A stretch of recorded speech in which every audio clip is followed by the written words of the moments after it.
प्यारे बच्चों, आज हम राष्ट्रीय आय के माप की व्यय विधि के बारे में पढ़ेंगे। इस वीडियो में हम व्यय विधि की अवधारणा में व्यय विधि का अर्थ तथा परिभाषा, मध्यवर्ती व्यय तथा अंतिम व्यय, व्यय विधि के कदम तथा व्यय विधि की सावधानियों के बारे में पढ़ेंगे।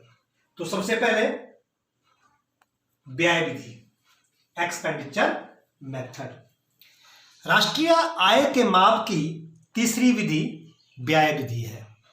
व्यय विधि राष्ट्रीय आय को एक लेखा वर्ष में कुल व्यय के आधार पर मापती है। राष्ट्रीय आय के माप की व्यय विधि को आय विन्यास विधि या उपभोग एवं निवेश विधि भी कहा जाता है। इसमें राष्ट्रीय आय का अनुमान सभी प्रकार के अंतिम व्यय को जोड़कर लगाया जाता है। तो अब हम इसकी परिभाषा को समझ लेते हैं। व्यय विधि वह विधि है जिसके द्वारा एक लेखा वर्ष में बाजार कीमत पर सकल घरेलू उत्पाद पर किए गए अंतिम व्यय को मापा जाता है। यह अंतिम व्यय बाजार कीमत पर सकल घरेलू उत्पाद के बराबर होता है। तो इस परिभाषा को हम दोबारा समझ लेते हैं। व्यय विधि वह विधि है जिसके द्वारा एक लेखा वर्ष में बाजार कीमत पर सकल घरेलू उत्पाद पर किए गए अंतिम व्यय को मापा जाता है। यह अंतिम व्यय बाजार कीमत पर सकल घरेलू उत्पाद के बराबर होता है। तो यहां पर एक शब्द आ रहा है अंतिम व्यय। अब ये अंतिम व्यय क्या होता है, इसको हम समझ लेते हैं। अंतिम व्यय क्या है? What is final expenditure? अंतिम व्यय वह व्यय है जो एक लेखा वर्ष में अंतिम वस्तुओं और सेवाओं पर किया जाता है। अंतिम व्यय वह व्यय है जो एक लेखा वर्ष में अंतिम वस्तुओं और सेवाओं पर किया जाता है। अंतिम वस्तुएं व सेवाएं वे वस्तुएं व सेवाएं हैं जिनका या तो अंतिम भोग के लिए या पूंजी निर्माण के लिए प्रयोग किया जाता है, जिनकी पुनः बिक्री नहीं की जाती, जैसे किताबें, कॉपियां, पेन इत्यादि। ये सब अंतिम वस्तुएं हैं और इन पर किया गया व्यय अंतिम व्यय कहलाता है। अब यहां पर प्रश्न उठता है कि कौन सा व्यय अंतिम व्यय है तथा कौन सा व्यय मध्यवर्ती व्यय है।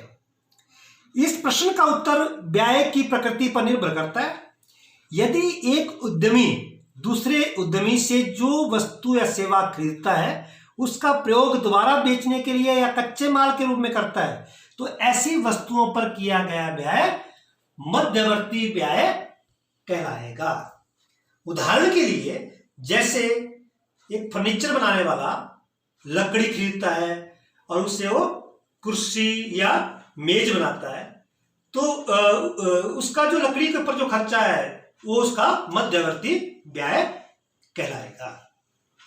इसके विपरीत, यदि किसी उद्यमी द्वारा अंतिम उपभोग या पूंजी निर्माण के लिए वस्तुएं या सेवाएं खरीदी जाती है, तो उन पर किया गया व्यय अंतिम व्यय कहलाता है। अब कोई भी उद्यमी अगर अंतिम भोग या पूंजी निर्माण के लिए वस्तुएं सेवाएं खरीदता है तो उन पर जो भी खर्चा करता है उसका वो अंतिम व्यय कहलाता है। जैसे मान लीजिए कोई टेलीविजन खरीद रहा है या कोई मोबाइल खरीद रहा है, तो ये अंतिम व्यय है। ये अंतिम वस्तुओं पर किया गया व्यय माना जाएगा। व्यय विधि में अंतिम व्यय की गणना की जाती है। भारत में निर्माण क्षेत्र में राष्ट्रीय आय का अनुमान लगाने के लिए इस विधि का प्रयोग किया जाता है। भारत में निर्माण क्षेत्र में राष्ट्रीय आय का अनुमान लगाने के लिए व्यय विधि का प्रयोग किया जाता है। तो अब अगर जो टॉपिक है वो है व्यय विधि के कदम, स्टेप्स ऑफ एक्सपेंडिचर मेथड। व्यय विधि द्वारा राष्ट्रीय आय की गणना करने के लिए निम्नलिखित कदम उठाए जाते हैं। तो पहला कदम है अंतिम व्यय करने वाली इकाइयों की पहचान। तो इस विधि में सबसे पहला कदम एक देश की घरेलू सीमा में उन सभी इकाइयों की पहचान करना है जो अंतिम व्यय करती है। जो इकाइयां अंतिम व्यय करती है उनकी पहचान करना है पहला काम। और यह व्यय अंतिम उपभोग तथा पूंजी निर्माण पर किया जाता है। तो अंतिम व्यय करने वाली जो मुख्य इकाइयां हैं वो क्या क्या है? परिवार क्षेत्र, उत्पादक क्षेत्र, सरकारी क्षेत्र और शेष विश्व क्षेत्र। उन इकाइयों को 4 भागों में बांटा गया है।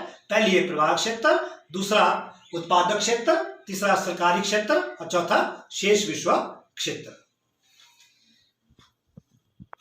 अब है दूसरा कदम। दूसरा कदम है इसके बाद अंतिम व्यय का वर्गीकरण।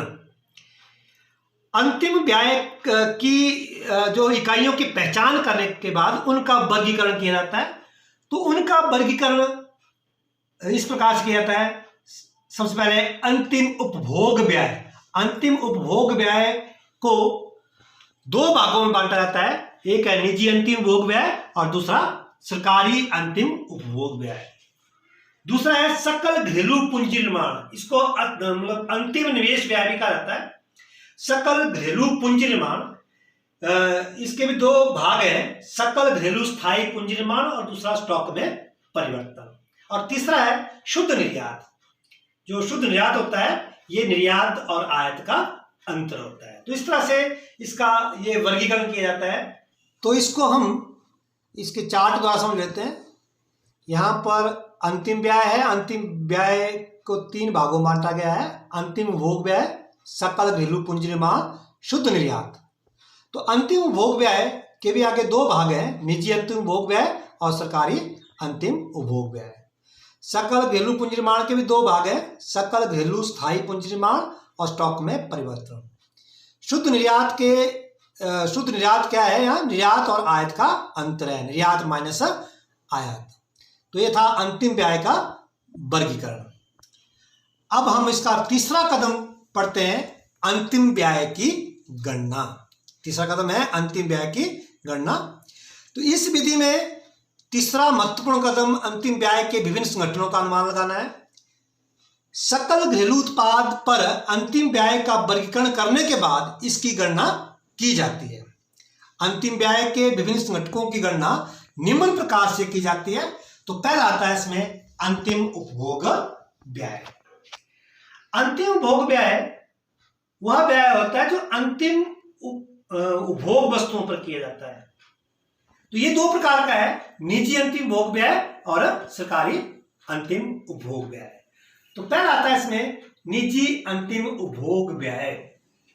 निजी अंतिम उपभोग व्यय वह व्यय है जो उपभोक्ता परिवारों तथा निजी गैर लाभकारी संस्थाओं द्वारा टिकाऊ उपभोग वस्तुओं, अर्ध टिकाऊ उपभोग वस्तुओं तथा सेवाओं पर किया जाता है। घरेलू बाजार में निजी अंतिम उपभोग व्यय की गणना करने के लिए उपभोक्ता परिवारों तथा निजी गैर लाभकारी संस्थाओं को टिकाऊ उपभोग वस्तुओं, अर्ध टिकाऊ उपभोग वस्तुओं तथा सेवाओं की जो अंतिम बिक्री की जाती है उसकी कुल मात्रा को फुटकर कीमतों से गुणा कर दिया जाता है। गैर निवासियों द्वारा घरेलू बाजार में प्रत्यक्ष क्रय को इसमें शामिल नहीं किया जाता है। गैर निवासियों द्वारा घरेलू बाजार में प्रत्यक्ष क्रय को इसमें शामिल नहीं किया जाता, परंतु निवासी परिवारों द्वारा विदेशों में किए गए प्रत्यक्ष क्रय को इसमें जोड़ दिया जाता है। तो इसके अंतर्गत निम्नलिखित मदें शामिल की जाती है। तो सबसे पहला है इसमें घरेलू बाजार में उत्पादक परिवारों द्वारा मकानों के अतिरिक्त चालू वर्ष में उत्पादित अन्य वस्तुओं तथा सेवाएं। दूसरा है वस्तुओं के रूप में प्राप्त मजदूरी तथा वेतन। तीसरा है वस्तुओं के रूप में प्राप्त शुद्ध उपहार। जो वस्तुओं के रूप में प्राप्त शुद्ध उपहार है वो क्या है? उपभोक्ता परिवारों द्वारा दिए गए उपहार माइनस उपभोक्ता परिवारों द्वारा प्राप्त उपहार। यानी कि उपभोक्ता जो परिवार है दूसरों को उपहार दे रहे हैं और उनसे उपभोक्ता जो परिवार है वो उपहार प्राप्त कर रहे हैं, उनके अंतर को शुद्ध उपहार कहा जाता है। चौथा इसमें उपभोक्ता परिवारों द्वारा विदेशों में प्रत्यक्ष रूप से खरीदी गई वस्तुओं तथा सेवाएं। पांचवा, खुद काबिज मकानों का आरोपित किराया तथा नौकरों को दी गई मजदूरी तथा वेतन। छठा, इसमें परिवारों को सेवा प्रदान करने वाली गैर लाभकारी संस्थाओं द्वारा चालू वर्ष में उत्पादित वस्तुओं तथा सेवाओं की खरीद तथा कर्मचारियों का पारिश्रमिक। तो ये सब मदें ये निजी अंतिम भोग व्यय में शामिल की जाती है। दूसरा है सरकारी अंतिम भोग व्यय। घरेलू बाजार में सरकारी अंतिम भोग व्यय की गणना करने के लिए निम्नलिखित मदों पर सरकार द्वारा किए गए खर्चों को शामिल किया जाता है। सरकार द्वारा बाजार में चालू वर्ष में उत्पादित वस्तुओं तथा सेवाओं का शुद्ध क्रय। दूसरा, सरकार द्वारा अपने कर्मचारियों को दिया गया पारिश्रमिक। तीसरा, सरकार द्वारा विदेशों में किया गया शुद्ध क्रय। ये सरकारी अंतिम भोग व्यय में शामिल किया जाता है। तो ये था अंतिम भोग व्यय। अब दूसरा है सकल घरेलू पूंजी निर्माण।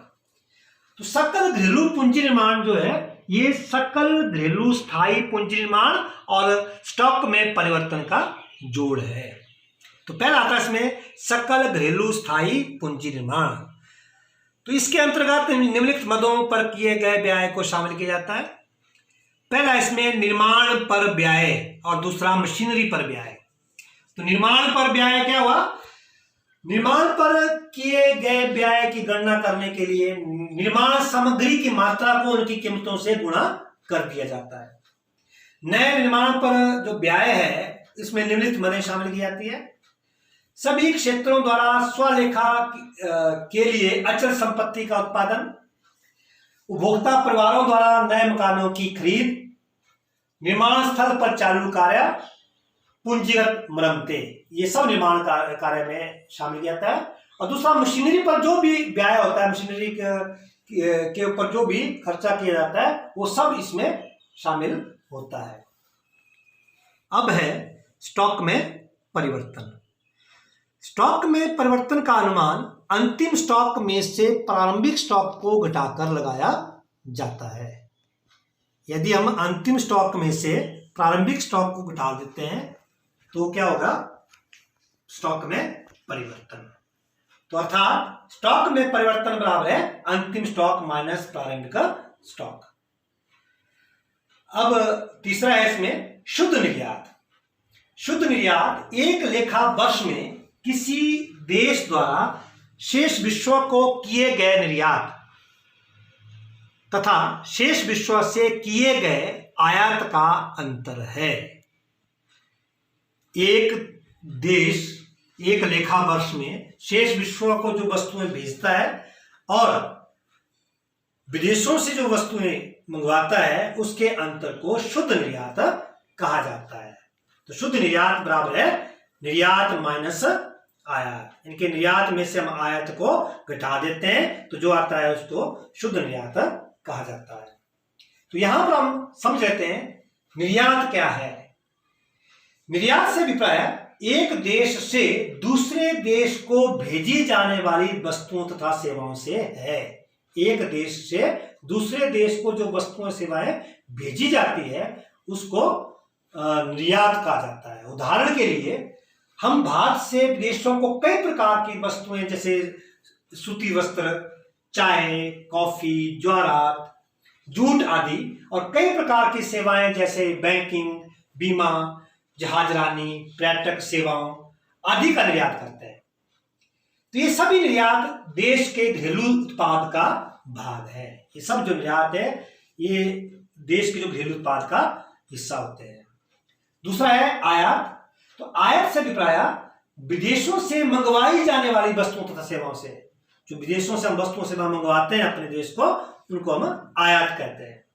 उदाहरण के लिए हम विदेशों से कई प्रकार की वस्तुएं जैसे मशीनें, धातुएं आदि तथा कई प्रकार की सेवाएं जैसे बैंकिंग, बीमा, जहाजरानी, पर्यटक सेवाओं आदि का आयात करते हैं।